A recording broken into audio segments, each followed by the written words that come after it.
हजारों साल पहले नैमिषारण्य के घने और शांत जंगलों में ऋषि शौनक के 12 साल के महायज्ञ के दौरान लोमहर्षण के पुत्र सौती पधारे। जब ऋषियों ने उनसे पूछा कि वे कहां से आ रहे हैं, तो सौती ने बताया कि वे राजा जन्मेजय के सर्प सत्र से आ रहे हैं, जहां उन्होंने महर्षि वेद व्यास की रची महाभारत सुनी थी। यहीं से शुरू होती है दुनिया की सबसे महान गाथा। ऋषि सौती ने बताया कि जब इस संसार में न प्रकाश था न अंधेरा, तब एक महादिव्य अंडा उत्पन्न हुआ। यह समस्त सृष्टि का बीज था। इसी से ब्रह्मा, प्रजापति और काल के पहिए का जन्म हुआ। ऋषि व्यास ने इस सत्य को देखा और इसे शब्दों में पिरोया। लेकिन इस महाकाव्य को लिखना आसान नहीं था। व्यास जी ने जब ब्रह्मा जी से प्रार्थना की, तो ब्रह्मा जी ने सुझाव दिया, हे मुनि, इस कार्य के लिए भगवान गणेश को याद करो। और फिर हुई एक ऐतिहासिक संधि। गणेश जी ने शर्त रखी, मेरी कलम एक क्षण के लिए भी नहीं रुकनी चाहिए। व्यास जी ने मुस्कुराकर उत्तर दिया, ठीक है, पर आप भी बिना अर्थ समझे कुछ नहीं लिखेंगे। और इस तरह व्यास जी ने बीच बीच में इतने कठिन श्लोक रचे कि स्वयं गणेश जी को भी सोचने के लिए रुकना पड़ा, जिससे व्यास जी को अगले श्लोक सोचने का समय मिल गया। महाभारत सिर्फ वीरों की नहीं, एक लाचार पिता के पछतावे की भी कहानी। युद्ध के अंत में जब कुरुवंश का विनाश हो गया, तब धृतराष्ट्र ने संजय से अपने मन का अंधेरा साझा किया।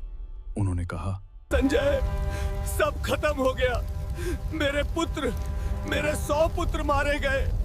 मैं कैसे जीवित रहूं?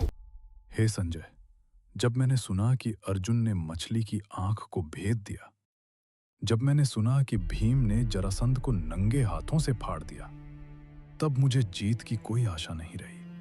जब द्रौपदी को भरी सभा में बालों से घसीट कर लाया गया और उसे अपमानित किया गया, तब भी मैं चुप रहा। लेकिन जब मैंने सुना कि दुशासन के खींचने पर भी द्रौपदी की साड़ी का अंत नहीं हुआ, तब मैं समझ गया था कि अब मेरी जीत असंभव है। समय का पहिया सबको कुचल देता है संजय, और आज मैं अपने 100 पुत्रों के शवों पर खड़ा हूं। ऋषियों ने पूछा कि कुरुक्षेत्र को समंत पंचक क्यों कहते हैं। सौती ने एक रोंगटे खड़े कर देने वाला इतिहास बताया। त्रेता और द्वापर युग के बीच जब क्षत्रिय अभिमानी हो गए, तब भगवान परशुराम ने उनका 21 बार संहार किया। उन्होंने शत्रुओं के रक्त से 5 झीलें भर दी, अपने पितरों को रक्त का तर्पण दिया। बाद में परशुराम जी ने क्षमा मांगी और उन झीलों को पवित्र तीर्थ बनाया।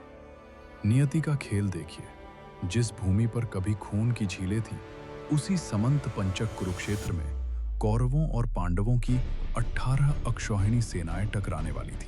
महाभारत के युद्ध का पैमाना क्या था? ऋषियों के पूछने पर सौती ने अक्षौहिणी का गणित समझाया। ध्यान से सुनिए, ये आंकड़े आज भी हैरान कर देते हैं।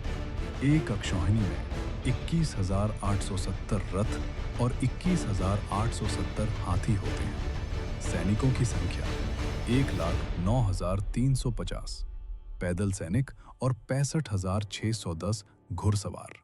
ऐसी 18 अक्षौहिणी सेनाएं उस मैदान में मरी थीं। भीष्म ने 10 दिन युद्ध किया, द्रोण ने 5 दिन, कर्ण ने 2 दिन और शल्य ने आधा दिन। अंत में भीम और दुर्योधन का गदा युद्ध हुआ। 18 अक्षौहिणी सेना में से सिर्फ 10 योद्धा जीवित बचे, 7 पांडवों की ओर से और 3 कौरवों की ओर से। सौती मुनि कहते हैं, एक समय देवताओं ने तराजू के एक पलड़े पर चारों वेदों को रखा और दूसरे पर महाभारत को। तब महाभारत का पल्ला भारी निकला, इसीलिए इसे महाभारत कहा गया, इसकी महानता और इसकी गहराई की वजह से। इसमें 18 पर्व हैं, आदि पर्व से लेकर स्वर्गारोहण तक। जो इसे एक बार सुन लेता है, उसके सारे पाप धुल जाते हैं। ये इतिहास का वो दर्पण है जिसमें आज भी हम खुद को देख सकते हैं। अगले एपिसोड में हम शुरू करेंगे आदि पर्व की पहली कहानी, पौष्य पर्व। कुरुवंश के पूर्वजों का उदय कैसे हुआ, जानने के लिए हमारे साथ बने रहें और इस महायात्रा का हिस्सा बने।